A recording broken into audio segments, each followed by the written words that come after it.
All right, everyone, it is 4 o'clock and we are committed to doing these quick and easy for 30 minutes at a time. So I'm going to go ahead and get started. I recognize some familiar faces on today and I appreciate everyone being here. Welcome to our second webinar in the Journey to NAISEF series. Today's webinar is entitled Hosting a STEM Night. We hosted our first webinar 2 weeks ago where we introduced NAISEF, the National American Indian Science and Engineering Fair. I'm Nicole Colston. I'm a STEM education specialist at the Oklahoma Water Resources Center. My partner, Dr. Cynthia Arona, and I have partnered with AISES K-12 program coordinator Renee Howell to put on these webinar series. Our goals are to encourage participation in NAISEF, the National American Indian Science and Engineering Fair, by Oklahoma students and educators. Now hosted at Oklahoma State University on March 31st and April 1st of this coming year. This summer, we were proud to host a summer workshop, and some of you are on today.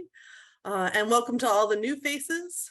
We hope to host this whole webinar series, and I'll give you the full schedule at the end of this session. But one of the goals of our summer workshop was to encourage teachers to host a STEM night as a way to begin their journey to NAISEF. So what is a STEM night?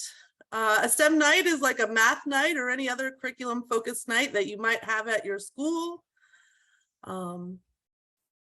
We think there are a lot of reasons to possibly host a STEM night. One is to raise awareness about NAISEF, the science fair, and the benefits and the opportunities to students. So if you watched the last webinar, you know that NAISEF is available to teams of students with at least one Native American student participant. We also think that STEM nights are great opportunities to engage Native students and their parents in STEM activities and aligning STEM and Indigenous thinking and worldviews together. So families are a really important part of competing in events like this, and a family STEM night might help parents understand more about what's happening at the fair. And finally, hosting a STEM night might be an avenue to gain support from other teachers or from administrators to help you along your way to NAISEF. What a really great way to start your NAISEF journey, even if not sure if you're ready yet to have a science fair project and students submit, is to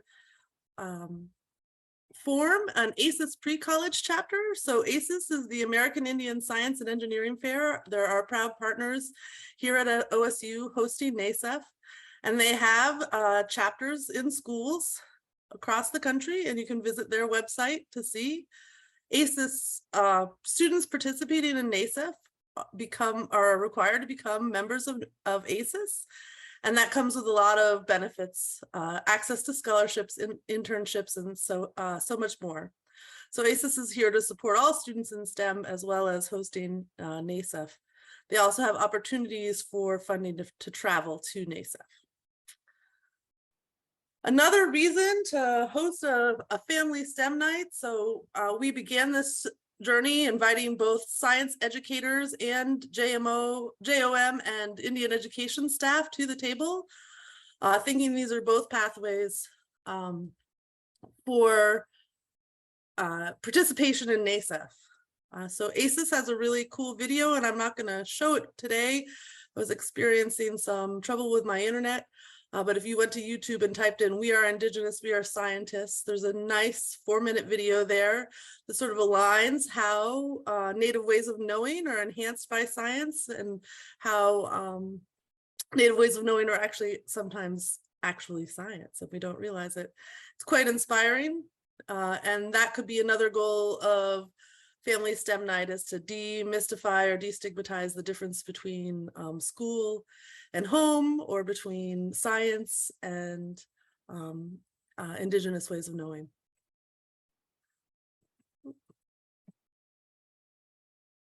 Sorry about that, everyone.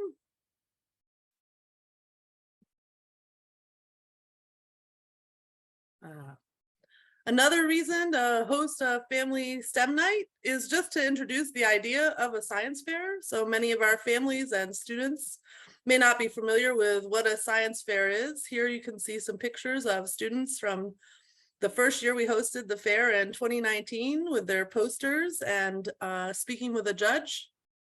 You can see there's a large hall. We expect 40 or 50 at the very least students from across the country to be participating in the fair, attending lab tours and doing fun STEM activities. On the left, you can see a young lady giving a presentation to her judge. So, you know, a STEM night is an opportunity to help explain what is a science project and what does it mean to go to the science fair. We would argue that going to NAISEF is more than a project, it's an experience, an opportunity to meet students, faculty, and industry professionals who are interested in your students and their future, to gain access to career and college information, as well as those vital early age or early science, excuse me, those early experiences with the scientific process. A few tips for success from our end, and maybe you have other ideas where you are, but using flyers or advertising to parents in the weekly school newsletter. Snacks and food are always encouraged and helpful when you're doing after hours work with people. We have a grand idea that a science educator and an Indian education or JOMS staff might pair together and work together, have an informational meeting about NAISEF during one of those Indian education meetings that are happening at your school. We also think it's a great time to share more about AISES, their resources and handouts. So you can go to their website and look at a video like the one I shared with you today. Another idea might be to invite a speaker, a local scientist, or business owner in a STEM field, or someone like us from the university who's interested in sharing our work with your students.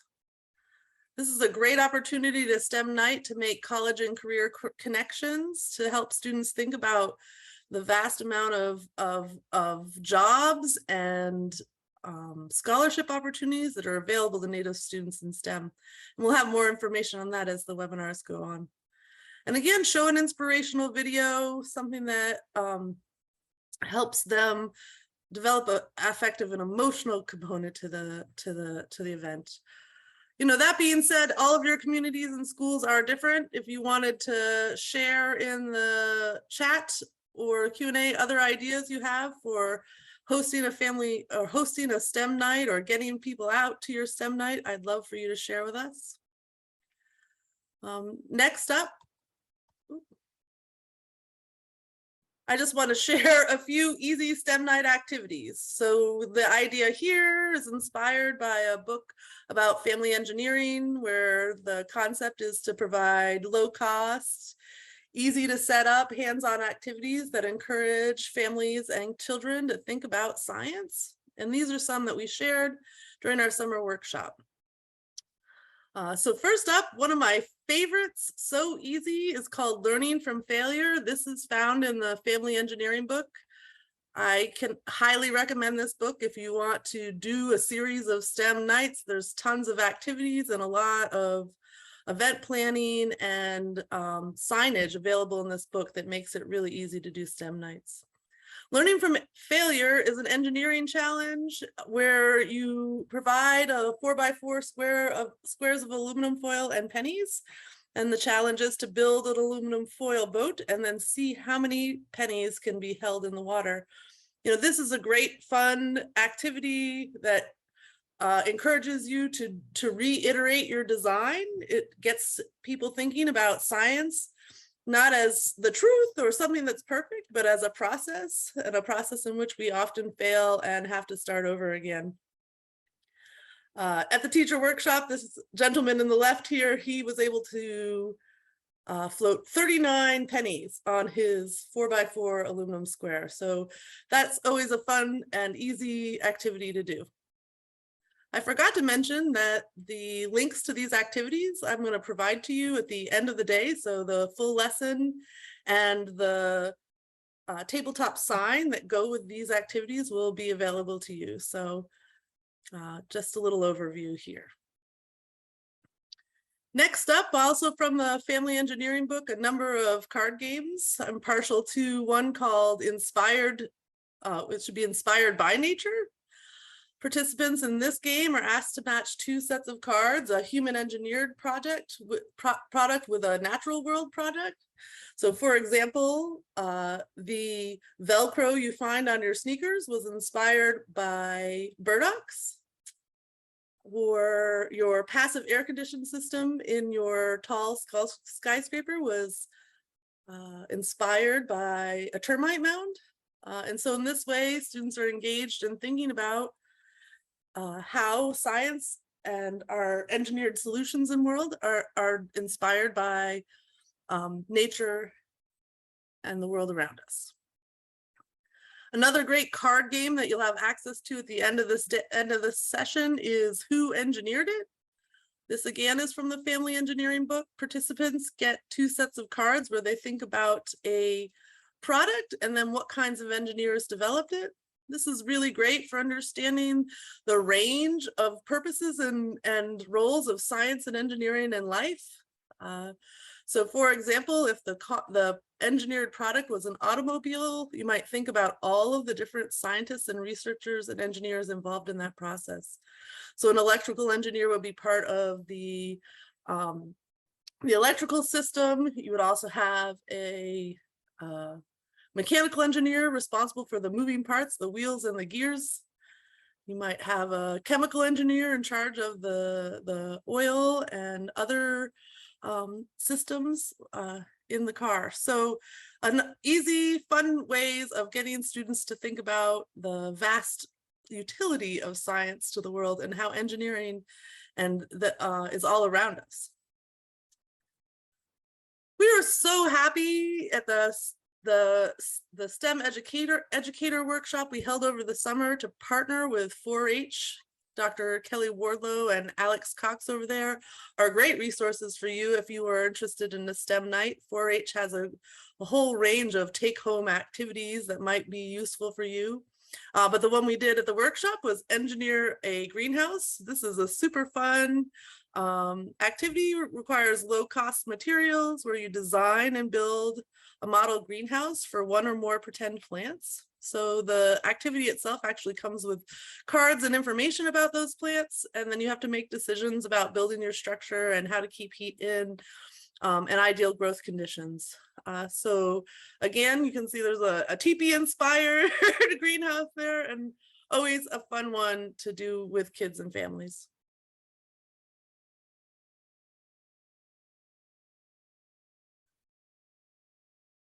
Cynthia and I are both STEM education specialists in the Water Resources Center here at Oklahoma State University. And so we couldn't get away without sharing a few water-themed activities. One of our most favorite comes from the Project WET book.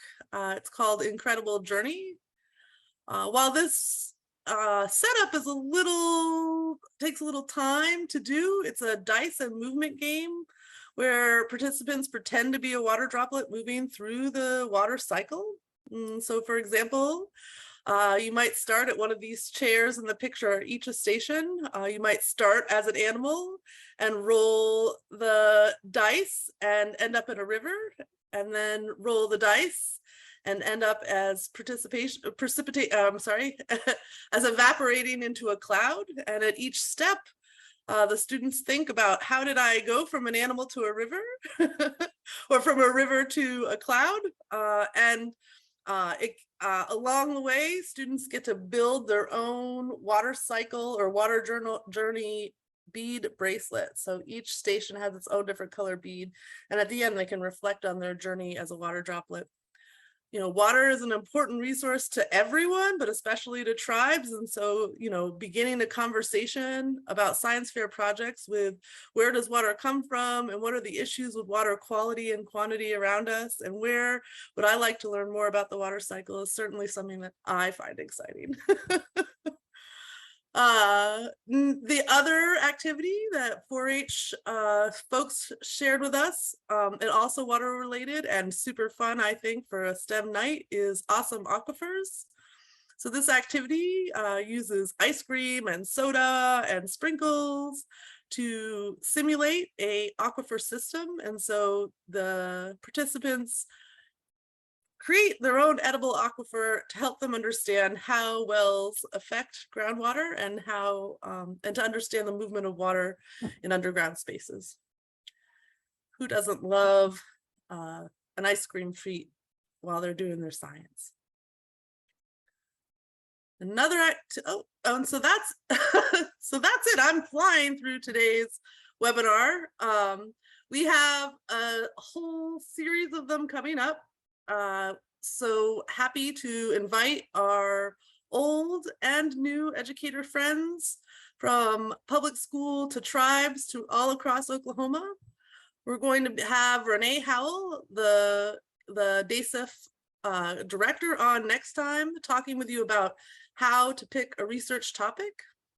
Also in September, on the 26th, we'll have a webinar featuring Dr. Julie Engel, and she'll tell you about some of the regional science fairs and ways to get engaged in science fair in Oklahoma prior to coming to NAISEF.